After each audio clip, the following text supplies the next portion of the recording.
জন্য প্রত্যেকটা নারীর এই দেহ শরীর স্বর্ণের চাইতে দামি। কথা বলেন ঠিক কিনা? মিথ্যা বলছি?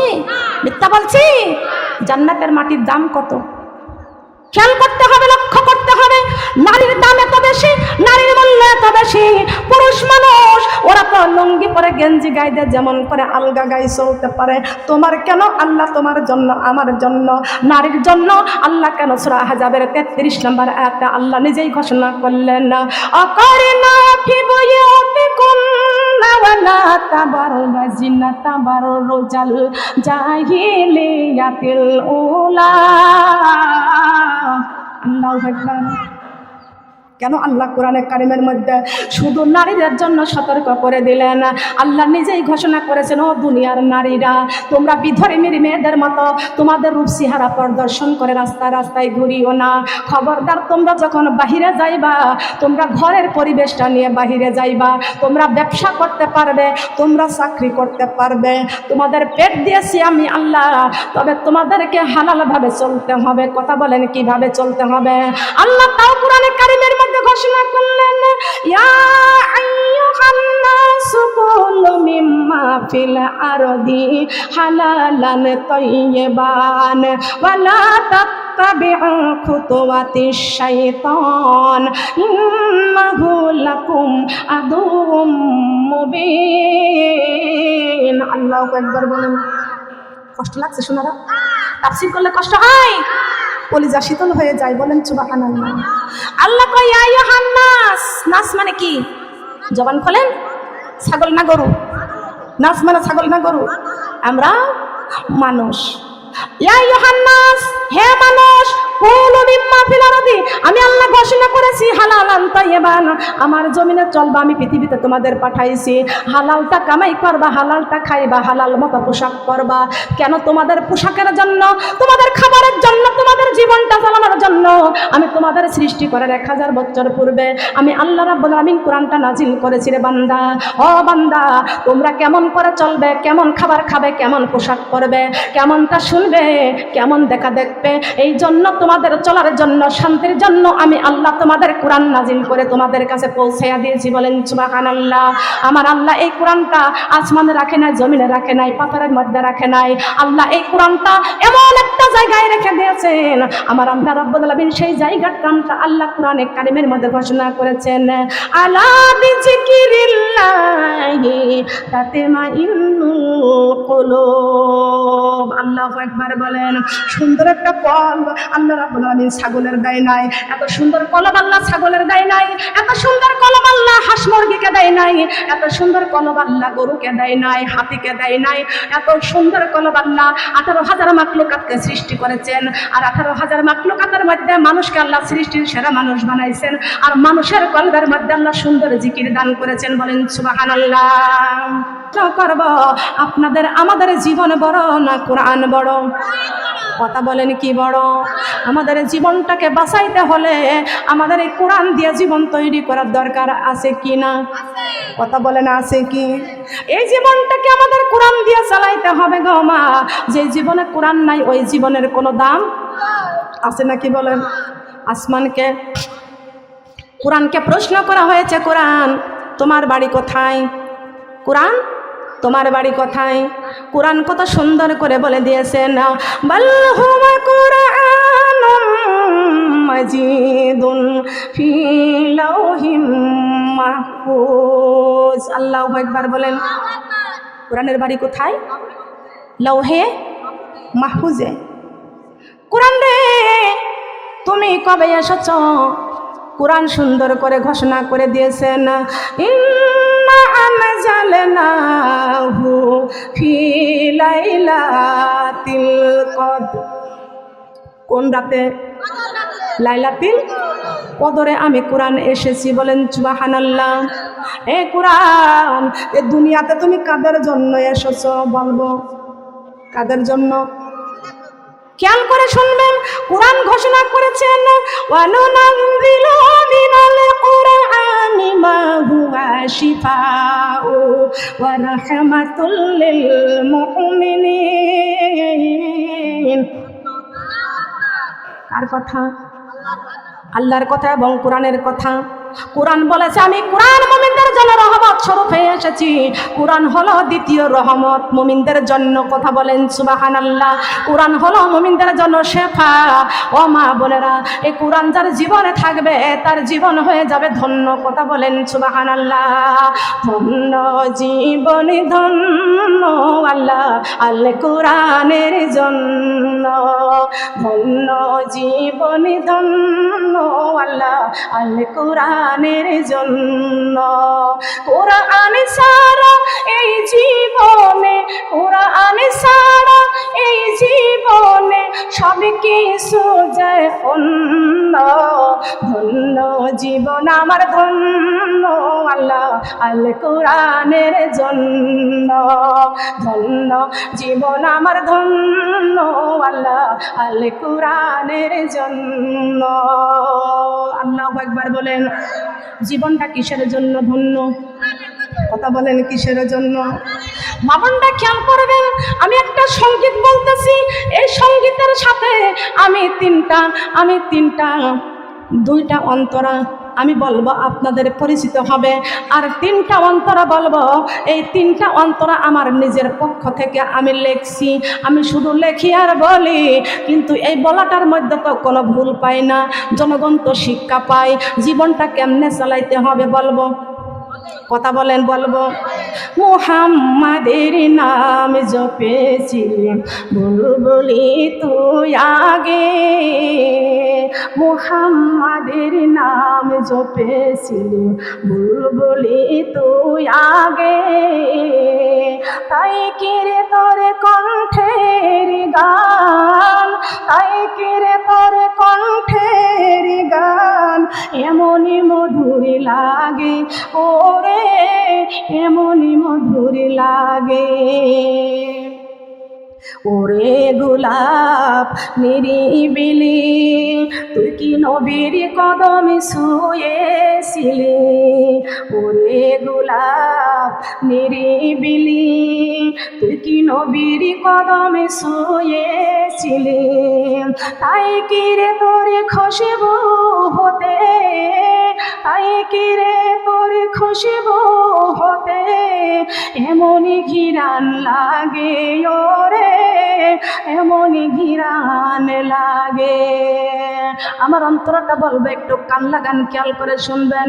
শোনো রে দেশবাসী, এসো আমার নবীকে ভালোবাসি। শোনো রে দেশবাসী, এসো আমার নবীকে ভালোবাসি। নবীজিকে বাসিলে ভালো, নবীজিকে বাসিলে ভালো হইব জান্নাতে বাসি ওরে, হইব জান্নাতে বাসি। দিনেরই নবীর উম্মতে মোরা। কোন নবীর উম্মত? কোন নবীর? দিনেরই নবীর উম্মতে মোরা, সৃষ্টির সেরা মানুষ মোরা। দিনেরই নবীর উম্মতে মোরা, সৃষ্টির সেরা মানুষ মোরা। আল কোরআনের বাণী দিয়ে, আল কোরআনের বাণী দিয়ে এসো জীবনটাকে গড়ি ওরে, জীবনটাকে গড়ি। আল্লাহু আকবার বলেন। 3টা অন্তরা ঠিক হয়েছে? ঠিক হয়েছে? খেয়াল করবেন, লক্ষ্য করবেন, এটা আল্লাহর দান। দুনিয়াতে পৃথিবীতে ঘুরবেন পাবেন না, আল্লাহ দান করেছেন। সুবহানাল্লাহ বলেন। আমরা দিনের নবীর উম্মত, এসো আল কোরআনের বাণী দিয়ে জীবনটাকে গড়ি। গড়ার দরকার আছে কি না? আছে না? কোরআনের মধ্যে আল্লাহ নামাজ কায়েম করার কথা বলেছেন, কোরআনের মধ্যে আল্লাহ পর্দার কথা বলেছেন, কোরআনের মধ্যে আল্লাহ রমজান মাসে রোজা রাখার কথা বলেছেন, কোরআনের মধ্যে আল্লাহ সুদ খাওয়া হারাম করে দিয়েছেন, বিউটি পার্লার হারাম করে দিয়েছেন, স্টার জলসা জি বাংলা হারাম করে দিয়েছেন। ভারতের নরেন্দ্র মোদী এই সরকার আমাদের বাংলাদেশে প্রত্যেকটা মুসলমানের ঘরে স্টার জলসা জি বাংলা দিয়া মুসলমানের সন্তানদের কোরআন থেকে বঞ্চিত করেছে। কথা বলেন ঠিক কিনা? ঠিক কিনা? কথাগুলো কি সত্য বললাম না মিথ্যা বললাম? মুসলমানের মেয়েরা আজকে কোরআন পড়তে চায় না, নামাজ পড়তে চায় না, পর্দা করতে চায় না। সিরিয়ালগুলো দেখে দেখে এই বৌমাগুলো শাশুড়ির সাথে খারাপ ব্যবহার করে। কথা বলেন ঠিক কিনা? আমি তো বলেছি দিনের নবীর উম্মতে মোরা, সৃষ্টির সেরা মানুষ মোরা। আল্লাহ কোরআনের বাণী দিয়ে, আল্লাহ কোরআনের বাণী দিয়ে এসো জীবনটাকে গড়িও রে, জীবনটাকে গড়ি। রাজি আছি নাকি কোরআন দিয়ে জীবন গড়তে? আমি কিন্তু আপনাদের কাছে প্রশ্ন করেছি, আমাদের জীবন বড় নয়, কোরআন বড়। আল্লাহ কয় ইয়া আইয়ুহান নাস, হে মানুষ, কুলু মিম্মা ফিল আরদি হালালান তাইয়্যিবান। আমি আল্লাহ তোমাদের দুনিয়ায় পাঠাইছি হালাল কামাই করবা আর হালালটা খাইবা। কথা বলেন সুবহানাল্লাহ। যেমন একটা ছন্দ দি, রাত পোহালো সকালে হলো, রাত পোহালো সকালে হলো, চলো যাই নামাজে। রাত পোহালো সকালে হলো, চলো যাই নামাজে। ফজরের নামাজ কাজা হইলে তোমার চেহারা রবে না ঝলমলে, তোমার চেহারা রবে না ঝলমলে। রাত পোহালো সকালে হলো, চলো যাই না। কোথায় কোথায় কোথায় যাবেন? কোন নামাজ? ফজরের নামাজ। কোন নামাজ? নাকি ঘুমাইবেন? এখন শীতের সময় আছে, পানি ঠান্ডা, ওযু করতে কষ্ট হয়, কম্বলের ভিতর থেকে বের হতে মন চায় না। ওই কম্বলের ভিতর থেকে রুহটা আল্লাহ বের করে নেবেন, আজরাইল বের করে নেবেন, আপনার গায়ে কম্বল দিবে না, আপনাকে একেবারে পাতলা একটা কাপড় দিয়ে সিরা বিছানার মধ্যে শোয়া রাখবে। কথা বলেন ঠিক কিনা? কোন কোন নামাজ? ফজর নামাজ, ফরজ না ফজর। কোন নামাজ? ফজরের নামাজ। এবার নামাজ শেষে বের হও তোমার খাবারের সন্ধানে, হারামি হালাল মেনে চলো, থেকো মানুষ সাবধানে। কার কথা? কথা বলেন কার কথা? কার কথা? নামাজ শেষে বের হও তোমার খাবারের সন্ধানে, হারামি হালাল মেনে চলো, থেকো মানুষ সাবধানে। দুপুর হলে ক্লান্ত ভুলে, দুপুর হলে ক্লান্ত ভুলে, যাইয়া আবার নামাজে। জোহরের নামাজ কাজা হইলে আল্লাহ রুজির বরকত নেয় তোলে, আল্লাহ রুজির বরকত নেয় তোলে। রাত পোহালো সকালে হলো, চলো যাই নামাজে।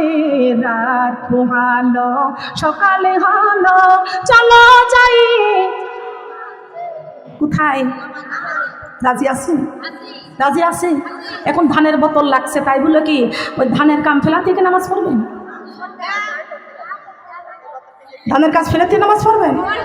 পড়বেন তো? রাজি আছি? কথা বলেন কারা কারা রাজি আছো? হাত তুলে আল্লাহকে দেখা দিই। সব কাজ করে থাকাকে নামাজ। আল্লাহ তুমি আমার হাতি ভাঙ্গা কুষ্টিয়ার মা বোনদেরকে আল্লাহ তুমি কবুল করে নাও। আল্লাহ আমার ইবি থানা মা বোনদেরকে কবুল করে নাও। বলেন আমিন। কষ্ট লাগছে শোনারা? কষ্ট লাগছে? খেয়াল করে শুনবেন। এই যে হালালটা খাইবা আর হালালটাই কামাই করবা। কথা বলেন সুবহানাল্লাহ। তবে আমার মা বোনেরা, আমরা কেমন খাবার খাবো, কেমন পোশাক পরবো, কেমন করে চলাফেরা করবো, আল্লাহ রাব্বুল আলামিন বলেছেন, ও দুনিয়ার নারীরা, তোমরা বিধর্মীর মেয়েদের মতো তোমাদের রূপ চেহারা প্রদর্শন করে রাস্তা রাস্তায় ঘুরিও না। তোমরা ব্যবসা করতে পারবে, চাকরি করতে পারবে, সব জায়গায় তোমরা যাইতে পারবে, কিন্তু ঘরের পরিবেশ নিয়ে যাইবা, পর্দা করবা, সুন্দর করে পায়ে মোজা দিবা, সুন্দর বোরকা পরবা, সুন্দর করে হিজাব লাগাইবা, আমি আল্লাহর কোরআনের আইন মেনে চলবা। কার আইন? কোরআনের আইন, আল্লাহর আইন। আমরা তো আল্লাহকে দেখি নাই, দেখছি? আল্লাহকে দেখেছি? সাফায়েতের কান্ডারি নবীজিকে দেখেছি? আমাদের রুহুটাকে দেখেছি? কোরআন দেখেছি? কারা কারা কোরআন দেখেছি? দেখেন, মাহফিলে আসলে অন্তরের চক্ষু খুলে যায়, জ্ঞানের চক্ষু খুলে যায়। বলেন সুবহানাল্লাহ। এত জ্ঞান মা বোনরা, খেয়াল করতে হবে। আল্লাহ কয়জন? শাফাতার কান্ডারি নবীজি কয়জন? আমাদের রুহু কয়টা? আমাদের কোরআন কয়টা? আমরা আল্লাহকে দেখি নাই। আল্লাহ এক, শাফাতার কান্ডারি নবীজি এক, আমাদের রুহু এক, আমাদের কোরআন এক। আল্লাহকে দেখি নাই, শাফাতার কান্ডারি নবীজিকে দেখি নাই, রুহুটাকে দেখি নাই, তবে আমাদের কোরআনটাকে আমরা দেখেছি। আব্দুল আলিম গান গেয়েছিল, বলবো বলবো শিক্ষার জন্য আব্দুল আলিম গান গেয়েছিল, পরের জায়গা পরের জমিনে ঘর বানায় আমি রই, আমি তো সেই ঘরের মালিক নই, আমি তো এই জমির মালিক নই। আল্লাহর কোরআন খুলে পড়েছে, আল্লাহ তোমার মধ্যে 100টা ভাগ দয়ার মধ্যে 99 ভাগ তোমার মধ্যে রেখে দিয়েছ, একটা ভাগ দয়া 18,000 মাখলুকাতের মধ্যে বন্টন করে দিয়েছ। মার মধ্যে কতটুকু মায়া দিয়েছ, যেই মা সন্তানের জন্য জীবনের সব কিছু পরিত্যাগ করে দেয়। কথা বলেন ঠিক কিনা? মার মধ্যে কতটুকু ভালোবাসা আছে, কতটুকু মায়া আছে। যেই মা সন্তানের যদি ক্যান্সার রোগ হয়, তবে মা কখনো সেই সন্তানের চিকিৎসা দিতে পারে? কথা বলেন পারে? কারো রোগ চিকিৎসা দেওয়ার মুক্তি একমাত্র দিবেন কে? আল্লাহ। কারো রিজিকের মালিক কে? চিকিৎসা হলে চিকিৎসার ব্যবস্থা কে করে দেয়? শান্তি দেয় কে? আমাদের চালান কে? মায়ের মধ্যে সামান্য ভাগ এতটুকু মায়া আছে। তাহলে আমরা দেখলাম মায়ের চাইতে, বাবার চাইতে, পৃথিবীতে সব আপনজনের চাইতে আমার আল্লাহ আমাদের বড় আপনজন। বলেন সুবহানাল্লাহ। পৃথিবীতে সবচেয়ে বড় আপন কে? তার কারণ রোগ হইলে চিকিৎসা দেয় কে? ভালো করে দেয় আল্লাহ। আমরা আল্লাহর কাছে চাই। মাথা ব্যথা হলে বলি, আল্লাহ আমার মাথা ব্যথা ভালো করে দাও। কার কাছে সাহায্য চাই? মাথা ব্যথা হলে বলি, আল্লাহ আমার মাথা ব্যথা ভালো করে দাও। কিন্তু আল্লাহকে কি আমরা দেখেছি? দেখেছি? এরই নাম হচ্ছে ইমান। এর নাম কি? ও মা বোনরা, আমরা আল্লাহকে দেখি নাই। আমার পেটের মধ্যে ব্যথা করতেছে, আমার বাংলাদেশের বড় বড় 5টা ডাক্তার ফেল, কিন্তু আমার কোনো ডাক্তার পেটের ব্যথা ভালো করতে পারে না। আল্লাহ কয় সূরা ফাতিহা বিসমিল্লাহ সহ 3 বার পানিতে পড়ে, এই 3 বার বিসমিল্লাহ সহ সূরা ফাতিহা পড়ে পানির মধ্যে ফু দাও। আমি আল্লাহ বলেছি, এই পানির দ্বারা তোমাদের কোরআন হলো সর্বরোগের ওষুধ। আমি আল্লাহ তোমার পেটের ব্যথা ভালো করে দিব। খেয়াল করেন, লক্ষ্য করতে হবে। তবে এখানে এই যে আমার যে আপা, নামটা কি জন্য লিখছি? রেশমা আপা। আমার রেশমা আপা আমাকে বলেছে আমি সুস্থ নাই, বেশিরভাগই অসুস্থ থাকি, বেশিরভাগই অসুস্থ থাকি। মা বোনরা, আমি বলেছি অসুস্থ থাকার পরেও আল্লাহকে বলতে হবে, আল্লাহ তুমি যদি আমাকে অসুস্থ রেখে তুমি যদি খুশি হও, আমিও খুশি। আমার আল্লাহ রাব্বুল আলামিন বলেছেন, আমার যেই বান্দার উপরে আমি সবচাইতে বেশি খুশি হই, সেই বান্দা সবসময় অসুস্থ থাকে। আর যারা অসুস্থ থাকে তারা সর্বক্ষণ আমি আল্লাহকেই স্মরণ করে। কথা বলেন ঠিক কিনা? আজ যে সুস্থ, ভূতের মতো সারাদিন কাজ করে বেড়ায়, ওর লা ইলাহা ইল্লাল্লাহ বলার সুযোগ নাই। আছে নাকি বলেন? খালি কাজ মুখস্থ করে এই কাজ করব, সেই কাজ করব, ওই কাজ করব, গরুর খাতি দেব, কি আছে কি না? একবার কাজ করেন, হাতে লা ইলাহা ইল্লাল্লাহ জিকির করেন, কি আছে? আছে না? সারাদিন ফজরের আজান হয়ে গেছে, টের পাই নাই, গোসল নাই। আসরের আজান হয়ে গেছে, তাও গোসল করে না। মাগরিবের টাইমে গোসল করে, ফজরের নামাজের টাইমে সারাদিন ধানের কাজ করেছি, গা ব্যথা হয়ে গেছে, ফজরের নামাজ আজকে উঠতে পারি নাই। এরকম আছে কি না? সারাদিন চলে গেছে, এখন বলতেছে এশার নামাজটা কেমন করে পড়বো? সারাদিন ধান মলেছি, ধান উড়াইছি, টানেছি, সেদ্ধ করেছি, শুকাইছি। আছে না?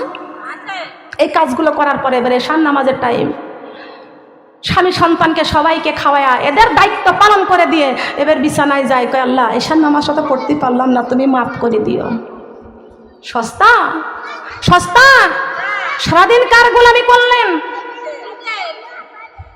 স্বামীর গোলামি করলেন, সন্তানের গোলামি করলেন, সংসারের গোলামি করলেন। রাতের বেলায় চোখটা বন্ধ করে দেখেন তো মা, ঘরের দরজা বন্ধ করে দেন, জানালা বন্ধ করে দেন, ঘরের লাইটটা বন্ধ করে দেন। আমার মা খাদিজার মতো যায় নামাজের মধ্যে মুরাকাবা করে দেখেন, আপনার এই দুনিয়ায় কিছুই নাই, কিছুই নাই। অন্ধকার কবরে যাইতে হবে, কিছুই সঙ্গে যাবে না। দিন চলে যায়, রাত এসে যায়, কবরের কথা শুধু মনে পড়ে যায়। আমার কবরের কথা শুধু, আমার কবরের কথা শুধু, দিন চলে যায়, রাত এসে যায়, কবরের কথা শুধু মনে পড়ে যায়, আমার কবরের কথা শুধু। ডাইনে বেহেশতে বামে গজব, পিছনে মালাকুল মউত, সামনে আমার মহান আল্লাহ, সামনে আমার মহান আল্লাহ, পায়ের নিচে ফুলসিরাত, ওয়ামা আনা মিনাল মুশরিকিন। তুমি জাগর, তুমি জাগরে মমিন, তুমি জাগরে মমিন, তুমি জাগরে মমিন। দিন চলে যায়, রাত এসে যায়, কবরের কথা শুধু, আমার কবরের কথা শুধু। বলেন, আমার কবরের কথা শুধু।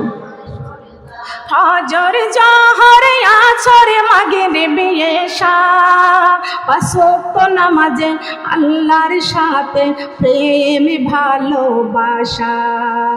কবরে জানি ডাকা শিবে আমার, কবরে জানি ডাকা শিবে আমার, কবরে যাবার দিন। তুমি জাগরে মমিন, তুমি জাগরে মমিন, তুমি জাগরে মমিন, তুমি জাগরে মমিন, তুমি জাগরে মমিন। দিন চলে যায়, রাত এসে যায়, কবরের কথা শুধু মনে পড়ে যায়, আমার কবরের কথা শুধু। কোন জায়গার কথা? কবরের কথা যার দিনের মধ্যে মনে পড়ে যায়, এই কবরের মাটি 5 বার ডাক দেয়। এই কবরের কথা যখন আপনার মনে পড়ে যাবে, আপনার কবরের কথা যার মনে থাকবে, সে কোনোদিন ফজরের নামাজ ছেড়ে দেয়া বিছনায় ঘুমাইতে পারবে না। কবরের কথা যার স্মরণ থাকবে, সমস্ত কাজকর্ম রেখে আগে জোহরের নামাজ আদায় করে নিবে। কবরের কথা যার স্মরণ থাকবে, আসরের নামাজ ছাড়তে পারবে না। কবরের কথা যার স্মরণ থাকবে, মাগরিবের নামাজ ছাড়তে পারবে না। কবরের কথা যার স্মরণ থাকবে, এসব নামাজ না পড়ে বিছনায় ঘুমাইতে যেতে পারে না। কবরের কথা যার স্মরণ থাকবে, বেপরদায় বেহাইয়াদের মতো রাস্তায় ঘুরতে পারবে না। কথা বলেন ঠিক না বেঠিক? আল হায়া ওয়া শুবাতু ঈমান, আল হায়া ওয়া শুবাতু ঈমান। যার শরম নাই তার কোনো ঈমান নাই। কথা বলেন ঠিক না বেঠিক? যার শরম নাই তার ঈমান নাই। আল হায়া ওয়া শুবাতু ঈমান, হায়া শরম যার নাই তার কোনো ঈমান নাই। আল্লাহ কয়, ও দুনিয়ার নারীরা, বিধর্মের মেয়েদের মতো তোমাদের রূপ চেহারা প্রদর্শন করে রাস্তায় রাস্তায় ঘুরিও না। তোমরা যখন বাহিরে যাবা, রাস্তায় যাইবা, তোমাদের ঘরের পরিবেশটা নিয়ে তোমরা বাহিরে যাইবা, বুরকা পরবা, এমন বড় একটা চাদর পরবা যে চাদর দিয়া তোমাদের সারা শরীরটা যেন সুন্দর করে ঢেকে যায়। কথা বলেন সুবহানাল্লাহ। আজকে আমার মা বোনরা, আল্লাহ রাব্বুল আলামিন কোরআনে কারিমের মধ্যে নিজে সতর্ক করে দিলেন। আর ভারতের ইসলাম জলসাজি বাংলা দেখে এই মুসলমানের মেয়েরা টাইট গেঞ্জি গায়ে গায়ে গায়ে ওড়না নেয় না, জিন্সের প্যান্ট পরে, পুরুষের পোশাক যদি কোনো নারীরা পরে রাস্তায় যায়, ওই মেয়েদের জন্য পুরুষের পোশাক হারাম। মেয়েরা গেঞ্জি গায়ে দিয়ে ঘুরে বেড়ায়, গায়ের মধ্যে ওড়না নেয় না, এই মেয়েদের জন্য হারাম। ও মা বোনরা, আমরা জান্নাতে যাইতে চাই, কারা কারা একটু হাত তুলে দেখি তো। আমরা সবাই জান্নাতে যাইতে চাই, একটু হাতটা নামাইয়া দেন। আমার মা বোনরা সবাই জান্নাতে যাইতে চায়। জান্নাতে যাইতে হলে আল্লাহর কোরআন মেনে আমাদের জান্নাতে যাইতে হবে। কথা বলেন ঠিক না বেঠি? দরকার আছে কি আছে না? ও আমার মা বোনরা, আল্লাহর নবী মুহাম্মদ রাসূলুল্লাহ সাল্লাল্লাহু আলাইহি ওয়াসাল্লাম মসজিদ নববীর বারান্দায় দাঁড়িয়ে আছেন। 15 দিন পর নবী আমার বাড়িতে ফিরলেন, মসজিদ নববীতে ফিরলেন। এমন সময় বেলাল রাদিয়াল্লাহু তাআলা আনহুমা, এমন সময় বেলাল রাদিয়াল্লাহু তাআলা আনহুমা আমার নবীজির কাছে দৌড়ে গেলেন। ইয়া রাসূলুল্লাহ, ইয়া হাবিবাল্লাহ, ওগো নবীজি, আপনার মেয়ে ফাতেমা আজ 15 দিন হয়ে গেল ঘর থেকে বের হতে পারে না। ওগো আল্লাহর নবী, তাড়াতাড়ি আপনার মেয়ে ফাতেমার বাড়িতে যান। আল্লাহর নবী যখন শুনতে পাইছে আমার মেয়ে ফাতেমা আজ 15 দিন নাকি ঘর থেকে বের হতে পারে না, কোনো কন্যা সন্তান যদি কষ্টের কথা শুনে, কোনো বাবা কখনো বাড়িতে বসে থাকতে পারে? কথা বলেন পারে কি? নবীজি, আল্লাহর নবী মা ফাতেমার বাড়িতে চলে গেলেন। যাওয়ার পরে দেখলেন আমার মা ফাতেমার ঘরের মধ্যে দরজা লাগানো আছে। আমার নবী ফাতেমার ঘরের দরজায় যাইয়া মা মা বলে ডাক দিলেন। আমার নবীজি কোনোদিন তার মেয়ে ফাতেমাকে ফাতেমা বলে ডাকে নাই। কি বলে ডাক দিয়েছে? মা বলে ডাক দিয়েছে। ফাতেমা একদিন নবীকে প্রশ্ন করলেন, ও বাবা, আপনি তো আমাকে নাম ধরে ডাকেন না, খালি শুধু আমাকে মা মা বলে ডাকেন। আল্লাহর নবী বলতেছেন, ও মা, আমার মা খাদিজা, আমার যখন 6 বছর বয়স ছিল আমার মা খাদিজা আমাকে একা রেখে আমার মা খাদিজা দুনিয়ার থেকে বিদায় নিয়ে চলে গেছেন। বেশি দিন মাকে মা বলে ডেকে কলেজা শীতল করতে পারি নাই। ফাতেমা, তোমাকে আমি মা বলে ডাক দিয়ে আমার মায়ের স্বাদ আমি মেটাই আনি। আমি তোমাকে মা বলে ডাক দিলে আমার যেন কলিজাটা শীতল হয়ে যায়। বলেন সুবহানাল্লাহ। ও মা ফাতেমা, তুমি শুধু আমার মাই নয়, আমার কলিজার একটা টুকরা। সুবহানাল্লাহ বলেন। সেই কলিজার টুকরা নয়নের পুতুলে ফাতেমা 15 দিন ঘর থেকে বের হতে পারে না। আল্লাহর নবী দরজার কাছে দাঁড়াইয়া ডাক দিচ্ছে, মা গো, ও মা, দরজাটা খুলিয়া দাও মা। ভিতর থেকে ফাতেমা শুনতে পাইছেন আমার বাবা মুহাম্মদ রাসূলুল্লাহ সাল্লাল্লাহু আলাইহি ওয়াসাল্লাম আমাকে ডাক দিয়েছেন। ফাতেমা ঘরের ভিতর থেকে সালামের উত্তর দিয়ে বলে, বাবা গো, কেমন করে দরজাখানা খুলবো? ও বাবা, কেমন করে দরজাখানা খুলবো বাবা? এমন একটা পোশাক আমার গায়ে আছে বাবা, আমি শরীর ঢাকলে মাথা ঢাকতে পারি না, মাথা ঢাকলে শরীর ঢাকতে পারি না বাবা গো, আমি কেমন করে দরজাখানা খুলবো?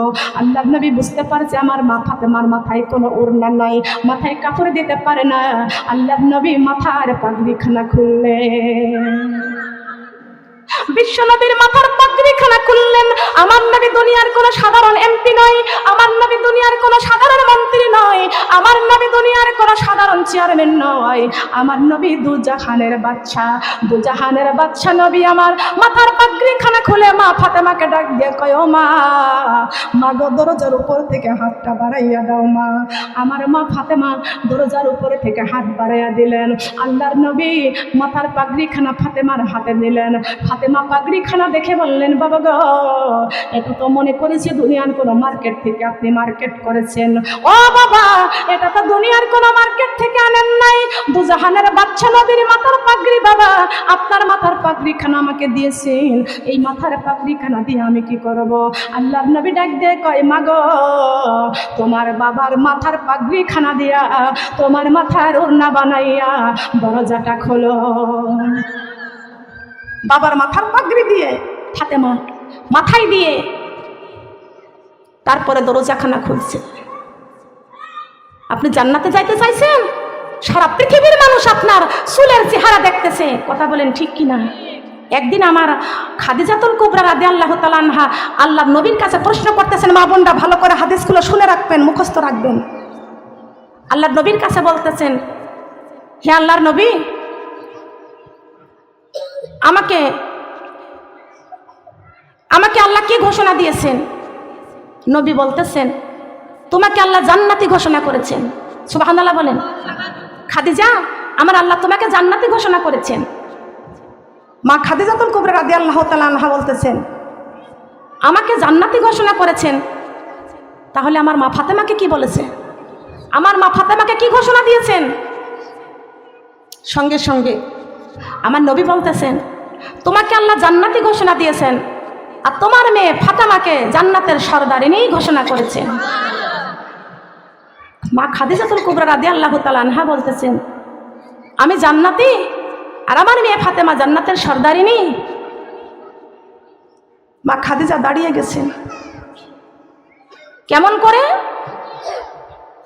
আল্লাহর নবী মুহাম্মদ রাসূলুল্লাহ সাল্লাল্লাহু আলাইহি ওয়াসাল্লাম বলতেছেন, খাদিজা, তুমি যখন ব্যবসা করেছিলে তো তোমার মুখের চেহারা কেমন, তোমার নাকের সাইজ কেমন, তোমার চেহারা সব কত পুরুষ মানুষ দেখছে। তখন তো বিশ্বনবীর বিবি হন নাই, কথা বলেন ঠিক কিনা? কি হয়েছিল? মা খাদিজার 3টা স্বামী মরার পরে বিশ্বনবীর সঙ্গে বিবাহ হয়েছেন। বলেন সুবহানাল্লাহ। খেয়াল করতে হবে, খাদিজা, তো তোমার নাকের সাইজ কেমন, তোমার চেহারা কেমন, কত মানুষ দেখেছে। কিন্তু খাদিজা, আমার মেয়ে ফাতেমা নাকের সাইজ কেমন, চেহারাটা কেমন, পৃথিবীর কোনো পরপুরুষ আমার মেয়ে ফাতেমাকে দেখি নাই। কিন্তু খাদিজা, তুমি কি জানো তোমার জীবন কত ধন্য? যেদিন আমি এই কালেমার বাণী যখন আমার চাচা আবু জাহেলকে যখন আমি বলি, আমার চাচা আবু জাহেল আমাকে মারতে মারতে গায়ের থেকে রক্ত ঝরাইছে। আর সর্বপ্রথম আমার সাহাবীদের মধ্যে পৃথিবীতে সবার আগে তুমি খাদিজা আমার কাছে কালেমা গ্রহণ করেছো, বলেন সুবহানাল্লাহ। কে গ্রহণ করেছেন? সর্বপ্রথম বিশ্বনবীর কাছে কোন ব্যক্তি কালেমা গ্রহণ করেছেন? নারী না পুরুষ? নারী না পুরুষ? নারী। একজন নারী সর্বপ্রথম আল্লাহর নবীর কাছে কালেমা গ্রহণ করেছেন। ও খাদিজা, আল্লাহ রাব্বুল আলামিন তোমার জীবনটাকে ধন্য করে দেয়া আমি বিশ্ব নবীর কাছে সর্বপ্রথম কালেমা গ্রহণ করার কারণে আল্লাহ রাব্বুল আলামিন তোমার পেটে জান্নাতের সরদারিনী আল্লাহ দান করেছেন, বলেন সুবহানাল্লাহ। জীবন কত ধন্য। সেই মা বিশ্বনবীকে ভালোবাসতে আল্লাহ কত বড় পুরস্কার দান করে। মা বোন দানের নবীকে ভালোবাসার দরকার আছে কি না? কথা বলেন, আছে কি? খাদিজা সমস্ত সম্পদ আমার বিশ্বনবীর কাছে সব লুটে দিয়েছেন, জীবন যৌবন সব দিয়েছেন বিশ্বনবীর ভালোবাসায়। কথা বলেন সুবহানাল্লাহ। আমার নবী যখন 3 বছর পাহাড়ে উঠে উম্মতি উম্মতি বলে কেঁদেছিলেন, তখন সেই উম্মতের হেরার গুহায় আমার মা খাদিজা 3টা বছর খাবার রান্না করে নিয়ে জবের রুটি আর খুরমার হালুয়া পাকাইয়া মা খাদিজা সেই পাহাড়ে উঠত। নবীকে কত ভালোবাসতো। আমরা তো সেই নবীকে পাই নাই। নবী আমার পাহাড়ের উপরে বসে উম্মতের জন্য কাঁদছে। সুবহানাল্লাহ। একদিনের ঘটনা, ওয়াজ করতে গেলে ওয়াজ আর একটা বেড়ে যায়। আমার ফাতেমা হঠাৎ করে দেখে আমার বাবাকে পাওয়া যায় না। বাবা আমার কোথায় গেল? বাবাকে পাওয়া যায় না। 1 দিন 2 দিন 3 দিন নবীকে পাওয়া যায় না। আবু বকর সিদ্দিক রাদিয়াল্লাহু তাআলা আনহুমা, ওমর রাদিয়াল্লাহু তাআলা আনহুমা তরবারি হাতে করে গ্রামে গ্রামে ঘরে আর ইহুদিদেরকে বলে, আমার নবী কোথায়? আমার নবীকে যদি না পাই ওমরের তরবারি দিয়ে একটা ইহুদি আল্লাহর জমিনে বাঁচতে দিব না, কাউকে বাঁচতে দিব না যদি আমার নবীকে না পাই। আমার নবী আমাদের কলিজা, আমার নবীকে যদি না পাই তোমাদের কাউকে বাঁচতে দিব না। সবাই জোরহাট। আমরা তো নবীকে দেখি নাই, মুহাম্মদকে দেখি নাই আমরা। কিন্তু মা বোনরা খেয়াল করেন, নবীকে খুঁজতে খুঁজতে পাগল হয়ে গেছে সবাই। আমার মা ফাতেমা বাবা বাবা বলে কাঁদতে কাঁদতে আমার মা ফাতেমা খানা পানি বন্ধ করে দিয়েছেন। আমার মা ফাতেমা গোসল নাই, ঘুম নাই, সব নবীর ভালোবাসায় নবীকে খুঁজতেছে। যাইতে যাইতে যাইতে যাইতে একটা পাহাড়ের নিচে একটা ময়দান আছে। ওই ময়দানে যাইয়া দেখে ওই ময়দানের মধ্যে অনেকগুলো বকরি দাঁড়িয়ে আছে, বকরির বাচ্চাগুলো দাঁড়িয়ে আছে, সব হাঁপাইতেছে। আর বকরির বাচ্চা বকরিদের চোখ বেয়ে বেয়ে পানি পড়তেছে। ওইখানে আবু বকর সিদ্দিক রাদিয়াল্লাহু তাআলা আনহু চলে গেছেন। যাওয়ার পরে ওই রাখাল ওদেরকে, ওই ছাগলের বকরির মালিকদেরকে, রাখালদেরকে ডাক দিয়া কয়, তোমরা কি আমার নবীজিকে দেখেছ? আমার নবীজিকে কি দেখেছ? বলে, নবী কিনা জানি না, আজ 3 দিন হয়ে গেল এই পাহাড়ের মধ্যে একজনে ব্যক্তি সেজদায় পড়ে উম্মতি উম্মতি বলে কান্দে। তিনি নবী কিনা জানি না, ওই ব্যক্তির 3 দিনের কান্না দেখে আমাদের বকরিগুলো খাবার বন্ধ করে দিয়েছে। বকরির বাচ্চাগুলো মার দুধ খাওয়া বন্ধ করে দিয়েছে। আজ 3টা দিন আমাদের এই বকরিগুলো খানা পানি খায় না। কত পিটাইছি, এই বকরিগুলো এই জায়গা ছেড়েও বাসায় যায় না। আপনারা তাড়াতাড়ি ওই ব্যক্তিকে নিয়ে যান। আবু বকর সিদ্দিক রাদিয়াল্লাহু তাআলা আনহু পাহাড়ে উঠলেন।